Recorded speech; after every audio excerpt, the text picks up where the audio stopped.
The DVD CD Hitman is a show that is actually called David Foster and Friends, and it's a show that I did in Mandalay Bay at Mandalay Bay in May, and it was basically a coming together of all the artists, or a lot of the artists that I've worked with. A lot of the song. It was basically a night of me, and as I said at the beginning of the show, there was 10 or 11,000 people there. They were obviously not really there to see me. They were there to see their favorite artist, and so everybody was happy. They got to see. If you're a Bocelli fan, you got to see him. If you're a Bublé fan, you got to see him. If you love Brian McKnight, you got him. Kenny G, this new sensation Charisse that I'm working with right now, Groban, Celine, Babyface. It was just Peter Cetera and Boss Skaggs, people from my past. It was just a great night of my music, actually.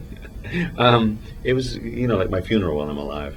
But it's a PBS Great Performances special, and you know what kind of quality they demand. And it's a great journey of, I've been doing music for 35 years.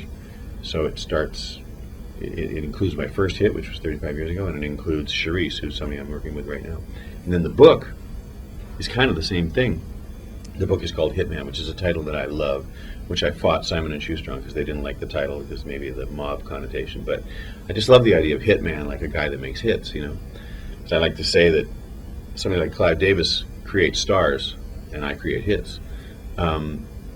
It's a not a tell-all book, but it's kind of a there's some interesting pull the curtain back stories about the people I worked with, people like Streisand and Natalie Cole and Whitney during The Bodyguard, and how I grew up, and the struggles that I had, and it's a I don't know if it's I guess it's a pretty unique story. It's a story that's been rattling around in my brain for 50 years. So I think it's an interesting. It's an easy read, and the reports are that it's a good read, and there's also some good advice in there, like don't ever ask how to be a producer.